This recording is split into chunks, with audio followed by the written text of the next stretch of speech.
वेदिका नवीन फ्लॅटमध्ये राहायला येऊन 4च दिवस झाले होते. सामान लावण्यातच तिचे 4 दिवस गेले. सोबत तिची आई होती. वेदिकेने आता आईला सक्त वॉर्निंग दिली, काही झालं तरी तू आता नवीन ठिकाणी धुणी भांडी करायची नाही. घरीसुद्धा वरच्या कामाला बाई लावू. आताशी तुझी तब्येत पण कमी जास्त असते. खूप काळजी वाटते ग तुझी. आता आरामच कर बाई.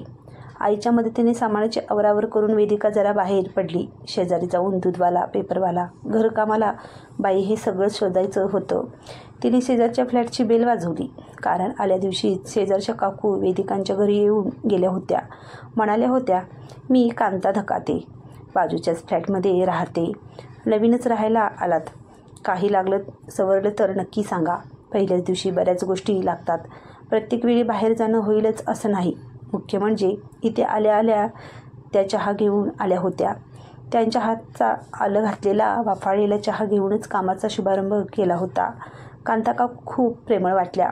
पहिल्याच दिवशी म्हणाल्या होत्या, वेदिका तू नको काळजी करू, माझ्याकडे बाई आहे, ती येईल कामाला. आत्ताच तिचं एक काम सुटलं. 4 दिवसापूर्वीच म्हणाली, ताई एखादं काम मिळालं तर नक्की सांगा. आणि तूच राहायला आली तेव्हाच म्हणाली, ताई विचारलं तर नक्की सांगा, इथल्या इथे बरं होईल. मग वेदिका म्हणाली, काकू काय काय काम करते ती? काकू म्हणाल्या, अगं स्वप्ना तीच नाव, माझ्याकडे सगळंच करते. जेवणसुद्धा तीच बनवते. आम्ही दोघेच ग, फारसं काम होत नाही माझ्याकडून, तीच बघते सगळं. वेदिका लगेच म्हणाली, अरे वा, हे तर उत्तमच. एकच बाई असेल तर मलाही खूप सोयीस्कर होईल. काकू उद्या सकाळी स्वप्ना आली की पाठवाल का माझ्याकडे? नक्की पाठवीन. तसंही तिला काम हवंच आहे. बाजूच्या बिल्डिंगमधील तिचं एक मोठं काम सुटलं, त्यामुळे तिच्या संसाराचा गाडा डळमळला ग. काय करणार बिचारी. नवरा खूप दारू पितो, एक पैसा देत नाही. एक मुलगा 12वीला आहे आणि मुलगी 10वीला आहे. दोघांनाही चांगला क्लास लावला. खूप हुशार आहेत ग तिची दोन्ही मुलं. दोघेही वर्गात पहिले असतात. पण एक काम सुटल्यामुळे खूप पेचात पडली होती. संसाराचं पैशाचं गणित सोडवणं फार अवघड ग. हे गणित सोडवता सोडवता नाकीनव येतं. पण तेवढं नशीब थोर म्हणूयात त्या बिचारीचं. कारण 4च दिवसात तू राहायला आली. वाटलं होतंच तुम्हाला ही बाई लागेलच. आणि खरंच झालं. खरं तर वेदिका, तू घेतला तो फ्लॅट 4 वर्षापासून बंद आहे. तुला कसा दिला भाड्याने माहीत नाही. ती म्हणाली, काकू भाड्याने नाही, आम्ही स्वतःच घेतला. विकला त्यांनी मला. अय्या खरंच. अगं ते लोक किती वर्षात इथे आलेच नाहीत. मुलं अमेरिकेला आहेत. आईवडील दोघेही हयात नाही. ठेवून काय करणार म्हणून विकला असेल. हो काकू. तसाच बोलला सागर. या घराचा मालक मागच्या महिन्यात येऊन माझ्या आणि आईच्या नावावर करून दिला फ्लॅट. कांता काकूंची उत्सुकता. कितीला घेतला ग? वेदिका म्हणाली, काकू 40 लाखाच्या वर गेला. अच्छा अच्छा, खूपच भाव वाढलेत ग घराचे. गप्पा मारून झाल्या. खरं तर कांता काकूने चहाचा खूप आग्रह केला. मुन्ना काकूंच्या हातचा आलं घातलेला वाफाळलेला चहा घेऊन येते काकू. उद्या स्वप्नाला नक्की पाठवा असं बोलून निघाली. कारण उद्यापासून तिला कामावर जायचे होते. महिनाभराच वाण सामान आणि 8 दिवस पुरेल इतकी भाजी घेऊन ती घरी आली. येताना जेवणाचे पार्सल घेऊन आली. जेवण झाले. दोघी मायलेकी गप्पा मारत बसल्या. तिने आपल्या आईला मी कॉल सेंटरमध्ये काम करते असं सांगितलं होतं. आपली मुलगी बारबाला आहे हे तिला माहीतच नव्हतं.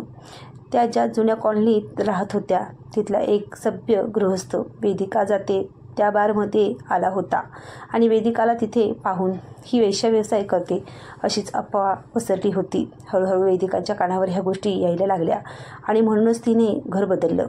सारखे लोक तिला पाहून टोमणे मारायचे, काही बाही बोलायचे.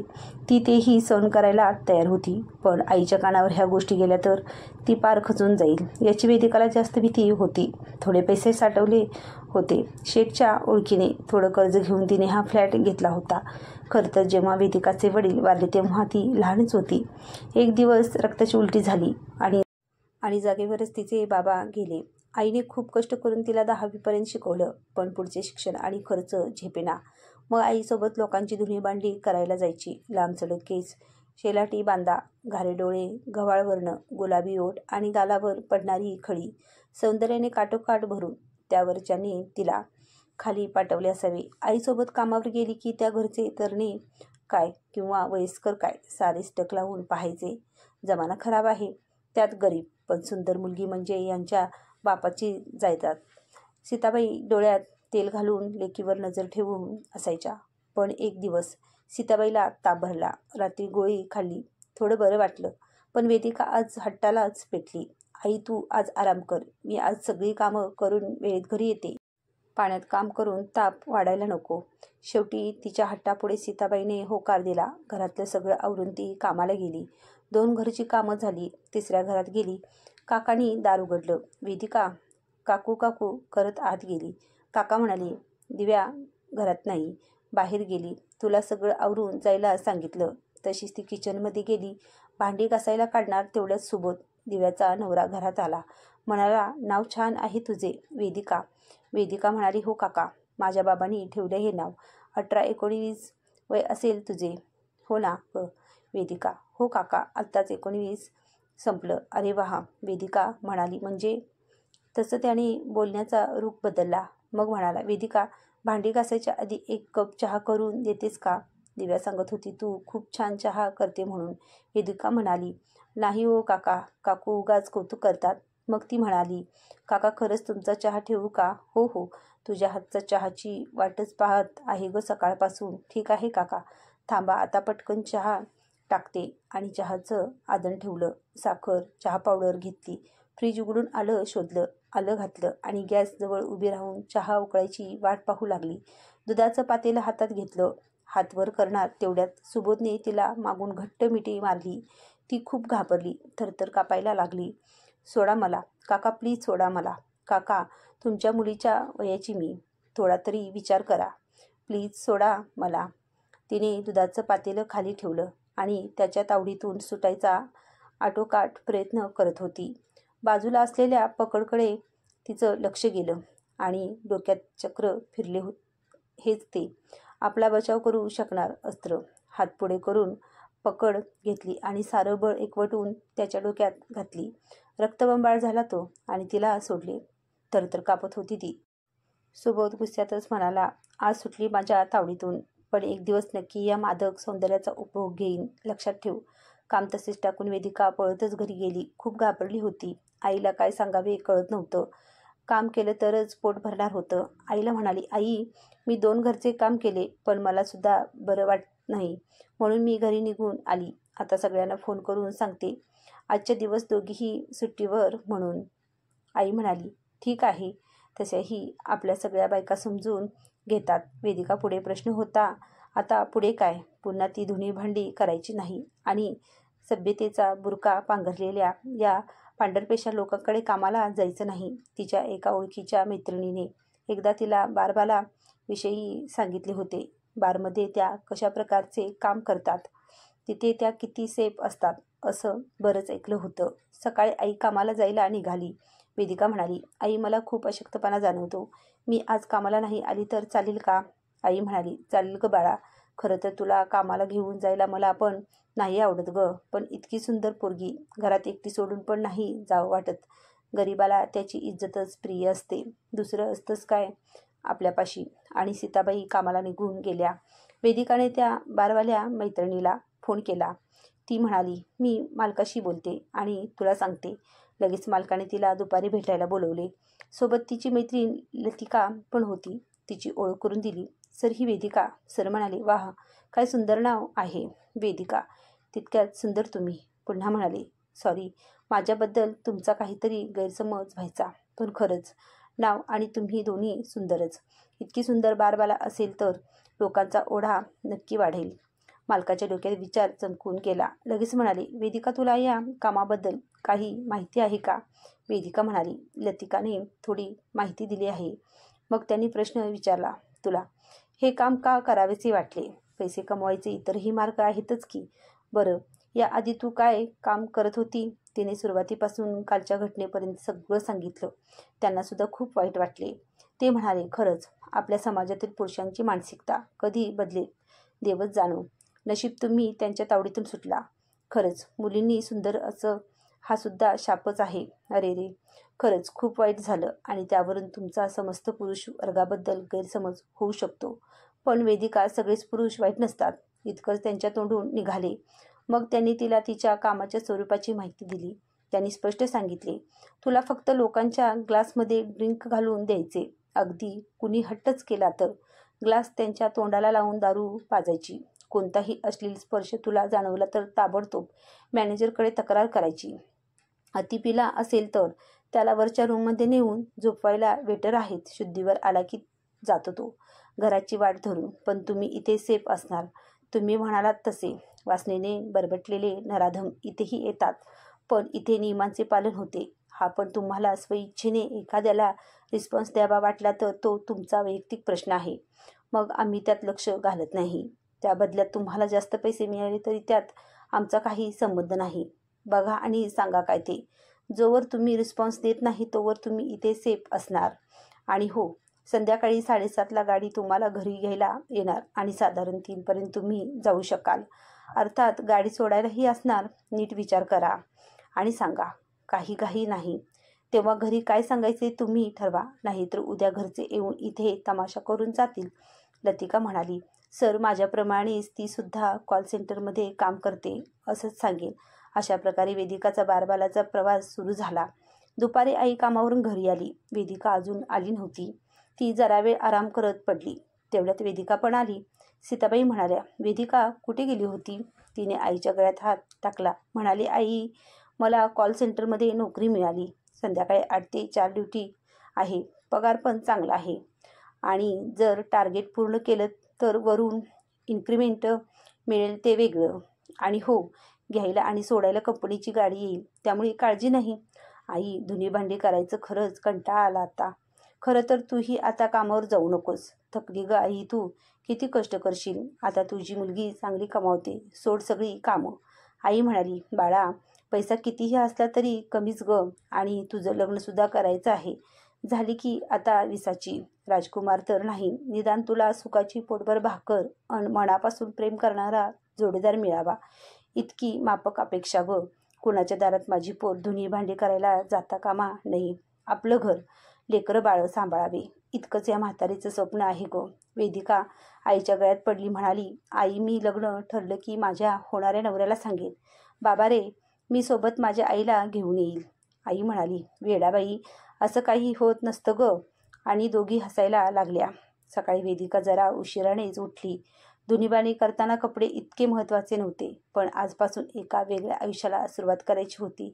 दुपारी मार्केटला जाऊन 2-3 साड्या घेतल्या. रेडीमेड ब्लाऊज घेतले. संध्याकाळी नवीन साडी, हलकासा फाउंडेशन, लिपस्टिक लावलं. डोळ्यात काजळ घातलं. त्यामुळे तिचे डोळे खूप मादक दिसत होते. सीताबाई म्हणाल्या सुद्धा, वेदिका, खूप सुंदर दिसतेस. माझीच मेलीची नजर लागायची. आणि त्यांनी तिच्या समोरून हात करून बोट मोडली. बरोबर 7 वाजता गाडी आली. वेदिका गाडीत बसली. तेवढ्यात कांता काकू आल्याच. म्हणाल्या, वेदिका कुठे लग्नाला निघाली की काय तयार होऊन? मग ती म्हणाली, नाही काकू, मी कॉल सेंटरमध्ये काम करते. माझी रात्रपाळी असते. अच्छा, असं होय, बरं बरं. बाय करून त्या घरात गेल्या. वेदिका बारमध्ये पोहोचली. लतिका पण आली होती. एकंदरीत 6 जणी वेटर होत्या त्या. 8-8:30 वाजले आणि लोकांचा ओढा वाढला. तेवढ्यात एक रुबाबदार तरुण आत शिरला. अगदी तरुण 28-29 चा असावा. त्याच्या हालचाली आणि वागण्यावरून तो पहिल्यांदा आला असावा असे वाटत होते. नेमकी वेदिका त्यावेळी रिकामी होती. त्याला ती ड्रिंक तयार करून देणार. तो म्हणाला, सॉरी, मी ड्रिंक घेत नाही. तिने त्याला पाणी दिले. मग विचारले, एनी सॉफ्ट ड्रिंक प्लीज? तो म्हणाला, सॉरी, मला काही नको. मेनू कार्ड त्याच्यासमोर ठेवलं. म्हणाली, काही मागवायचे का? तो म्हणाला, हो हो, खूप भूक लागली. पटकन काय मिळेल? वेदिका म्हणाली, हे मेनू कार्ड बघा. हवं ते पटकन मिळेल. त्याने चिकन बटर मसाला आणि नान सांगितले. वेदिकाला म्हणाला, बसा समोर. वेदिका समोर बसली. म्हणाला, तुम्ही खूप सुंदर दिसता. वेदिका म्हणाली, धन्यवाद. त्याचा प्रश्न, किती दिवस झाले हे काम करता? वेदिका म्हणाली, 1.5 वर्ष होत आले. तो म्हणाला, काय? होय सर, 1.5 वर्ष नक्की झाले. लोकांच्या टोमण्यांना कंटाळून 4 दिवसापूर्वी नवीन घरी शिफ्ट झालं. त्याचा प्रश्न, हे करण्यामागचं कारण काय? ती म्हणाली, मजबुरी. तो म्हणाला, अशी कोणती मजबुरी तुम्हाला हे काम करायला लावते? तरीही काम आहेतच की. ती म्हणाली, नक्की आहे सर, आणि मी ते करूनही पाहिले. पण काय? बोला. आणि मग तिने ती करत असलेले काम आणि आपल्याच बापाच्या वयाचा मनुष्याकडून विनयभंग करण्याचा प्रयत्न. हे सांगताना तिचे डोळे भरून आले. बोटाने अलगद डोळे पुसले. तेवढ्यात त्याची ऑर्डर आली. तो जेवत होता. ती समोर बसून होती. नंतर त्याला एक कॉल आला आणि 200ची टीप तिच्या हातात ठेवून निघून गेला. वेदिकाला विचार आला. ड्रिंक नाही, कोल्ड्रिंक नाही. जेवला आणि गेला. असेच 4 महिने झाले. पुन्हा तोच रुबाबदार तरुण आला. आले आले वेदिकाला विचारले. वेदिका दुसऱ्या कस्टमरला ड्रिंक टाकून देत होती. तो तरुण मॅनेजर जवळ गेला. म्हणाला, वेदिका कधी फ्री होईल? मॅनेजर म्हणाले, जाईल तो इतक्यात. त्याचा कोटा पूर्ण झाला आणि खरंच तो बिल देऊन निघाला. वेदिका त्या तरुणाजवळ आली. सर, काय ऑर्डर? आणि मेनू कार्ड पुढे केलं. तो म्हणाला, तुम्हाला जे आवडेल ते. तिने पुन्हा चिकन बटर मसाला आणि नानची ऑर्डर दिली. जेवला आणि निघाला. खरं तर पहिल्या वेळी खूप भूक लागली होती म्हणून तो पहिल्यांदा या हॉटेलमध्ये चुकून जेवायला आला होता. खरं सांगायचं तर लेडीज बार हा कन्सेप्टच त्याला आवडत नव्हता. पण आता त्याला वेदिकाला भेटायचे वेडच लागले होते. जमेल तसा यायचा, तिला पुढ्यात बसवून जेवायचा. कधी वेदिकाला त्याने स्पर्शसुद्धा केला नाही. असे 2 वर्षे गेले. शशांकच्या आईने घरी त्याच्या लग्नाचा विषय काढला. त्याने आईला सांगितले, मी मुलगी पाहून ठेवली आहे. गेली 2 वर्षे मी तिला ओळखतो. आई कुतूहलाने म्हणाली, काय रे बाबा, तू तर पक्का छुपा रुस्तम निघाला की रे. कोण मुलगी आहे ते तरी सांग. आई, तुला ती मुलगी आवडणार नाही का? का नाही आवडणार? आई, ती मुलगी बारमध्ये काम करते. काय? होय आई, पण इज्जतीने. मी एकदा खूप भूक लागली म्हणून जे हॉटेल दिसेल तिथे जेवायला जायचं ठरवलं आणि चुकून त्या बारमध्ये घुसलो. तिथे मला वेदिका भेटली. आई, खूप चांगली मुलगी आहे ती. खरं तर समाजातल्या समाजकंटकापासून रक्षण करायला तिने हा व्यवसाय पत्करला. आधी ती लोकांची आईच्या बरोबरीने धुणीभांडी करायची. पण एकदा घरात कोणी नाही हे पाहून एका नराधमाने तिची इज्जत लुटण्याचा प्रयत्न केला. त्यातून कशीबशी सुटली ती. खूप सुंदर आहे ती आणि हेच सौंदर्य तिचा शाप ठरला. आई, तुला चालेल अशी सून. पण आई, मी माझ्या विचारावर ठाम आहे. लग्न करणार तर फक्त आणि फक्त वेदिकासोबत, अन्यथा आजन्म ब्रह्मचारी. आई म्हणाली, ते सगळं ठीक आहे शशांक, पण समाज काय म्हणेल? शशांक म्हणाला, आई, तू कोणत्या समाजाबद्दल बोलते? माझे बाबा गेले तेव्हा मी लहान होतो. तू ती जबाबदारी समर्थपणे पेलली, पण लोकांनी तुझ्यावरही शिंतोडे उडवलेच ना. अशा समाजाला मी भीक घालत नाही. मला फक्त तुझं मत सांग. आई म्हणाली, एकदा भेटायला घेऊन ये तिला. थँक्यू आई, लव्ह यू मॉ, म्हणत त्याने आईला मिठी मारली. ऑफिसला गेला, पण आज डोळ्यासमोर वेदिकाचं दिसत होती. एकदाचे 7 वाजले. सगळं आवरून बारमध्ये गेला. वेदिका अजून आली नव्हती. तो टेबलवर बसून टेबलवर ठेवलेल्या गुलाबाच्या फुलाशी चाळा करू लागला. तेवढ्यात वेदिका आली. एक गोड स्माईल तिने दिलं. याने हृदयावरचा हात ठेवला. ती त्याचा टेबल जवळ आली. म्हणाली, काय मागू? तो म्हणाला, आज मी जेवायला नाही तर तुला भेटायला आलो. 3 महिने मी अमेरिकेला होतो. घरी माझी आई आहे. बाबा जाऊन बरीच वर्षे झाली. आई फार आजारी असते, त्यामुळे सारखं लग्न कर मागे लागली. पण मला एकही मुलगी पसंत पडत नाही. वेदिका पुढे बसून फक्त ऐकत होती. मग म्हणाली, सर, तुम्ही इतके देश विदेशात फिरतात, एकही मुलगी आवडली नाही? आश्चर्य आहे. बारमध्ये येता पण दारू पित नाही. इतका चांगला नवरा मिळेल. ती किती भाग्यवान मुलगी असेल. खरंच वेदिका माझ्याशी लग्न करेल ती खूप भाग्यवान मुलगी असेल. हो सर, काय हवं असतं हो मुलींना? कर्तबगार नवरा, त्यात हँडसम. कशातच कमी नाही तुम्ही. कुणीही सहज होकार देईल. खरंच वेदिका, नक्की होकार देईल. हो सर, नक्की होकार देईल. वेदिका, मग मी तुझा होकार समजू का? काय काय म्हणालात सर तुम्ही? मी म्हणालो, तुझा होकार समजू का? वेदिका म्हणाली, कसं शक्य आहे सर? मी तर तुमच्या पायाशी सुद्धा उभं राहायच्या लायकीची नाही. हे तूच ठरवणार का वेदिका? वेदिका म्हणाली, सर, सगळं करा, पण गरिबांची अशी थट्टा करू नका. एका संसाराचे स्वप्न नक्कीच पाहिले मी, पण मी असे स्वप्न पाहते जे सत्यात उतरतील. सर, नक्की पैसे साठवीन, घराचं कर्ज फेडेन, म्हातारी आई तिच्या भविष्याची तरतूद करून मगच मला समजून घेईल असा जोडीदार बघून नक्की लग्न करेन. बारबाला मी हौसेने नक्कीच नाही झाली. खरं तर स्वतःचं रक्षण करायला मी हा व्यवसाय पत्करला, कारण इथे माझ्यावर जबरदस्ती करणारं कोणीच नाही. बारबारा असली तरी इथे माझं शील अबाधित आहे. बाहेरच्या जगात त्याची शाश्वती नाही सर. आणि तिचे डोळे पाणावले. तो उठून तिच्याजवळ बसला. म्हणाला, वेदिका, मी खरंच मनापासून तुला माझी अर्धांगिनी म्हणून मागणी घालतो. आईला सून पाहायची आहे. ती खूप आजारी आहे म्हणून तिची खूप घाई चालली आहे. मी पहिल्या वेळी चुकून इथे आलो तेव्हाच तू आवडली होती. त्यानंतर मी फक्त तुला आणि तुलाच भेटायला येत होतो. बघ, विचार कर. तू बारबाला असल्यानं मला काहीच फरक पडणार नाही. पण जर तू नकार दिला तर रोज या बारमध्ये येऊन वेदिका नावाच्या बारबालेकडून रोज दारू नक्की पिणार आणि एका चांगल्या तरुणाला त्याच्या आयुष्यातून उद्ध्वस्त करायला एक बारबाला कारणीभूत ठरेल. आता तूच ठरव, कायम बारबाला बनून दारू पाजणार का घरवाली होऊन माझ्या घराचा स्वर्ग करणार? तुझा होकार नकार काय असेल तो नक्की सांग, कारण आईने तुला भेटायला बोलवलं आहे. मी तुझ्या बाबतीत सगळं खरं खरं सांगितलं आहे. आता निर्णय तुझ्या हाती. ती पुन्हा म्हणाली, सर तुम्ही खूप घाईत हा निर्णय घेताय, थोडा वेळ घ्या. शशांक म्हणाला, वेदिका काही घाई नाही. अगदी 2 वर्षे मी फक्त तुझ्यासाठी इथे येत होतो. फक्त तुला ते जाणू दिलं नाही. आणि हो, तुझ्या बार मालकाशी सुद्धा माझे बोलणे झाले. त्यांना सुद्धा आपलं लग्न मंजूर आहे. लग्नात अक्षता टाकायला तेही येणार आहेत बरं का. फक्त तुझा होकार दे प्लीज वेदिका. नाही म्हणू नको, नाहीतर आजन्म ब्रह्मचर्य व्रत पाळणार आहे मी. आईचा सुद्धा होकार आहे. तिने तुला उद्याच भेटायला बोलवलं आहे. उद्या संध्याकाळी 5 वाजता मी तुला घ्यायला येतो. तयार राहा. तुझ्या घरचा पत्ता माहीत आहे मला. प्यार किया है तो सब पता निकालना पडता है, नहीं तो जूते खाने पडते है. वेदिका खूप जोरात हसली, म्हणाली, नक्की येते. आता फार मजनुगिरी करू नको. उद्याची वाट पाहत तो झोपी गेला. स्वप्नात वेदिका रात्रभर दिसत होती. 4लाच तयार झाला. डायरेक्ट गाडी तिच्या घरापुढे लावली. आई कॉटवर झोपली होती.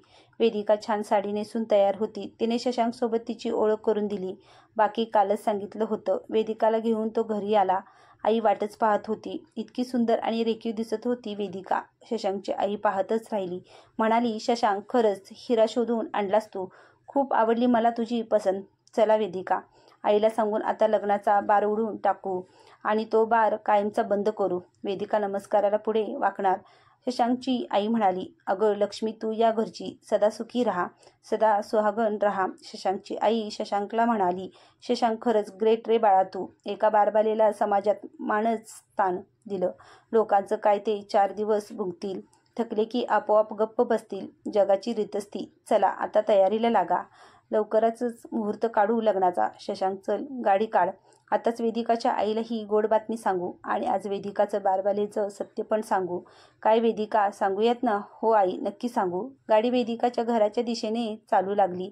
बारबाला या नावाला पूर्णविराम देण्यासाठी. कथा कशी वाटली हे कमेंट करून सांगा आणि आवडली असेल तर लाईक करा. चॅनलवर नवीन असाल तर सबस्क्राईब नक्की करा. धन्यवाद.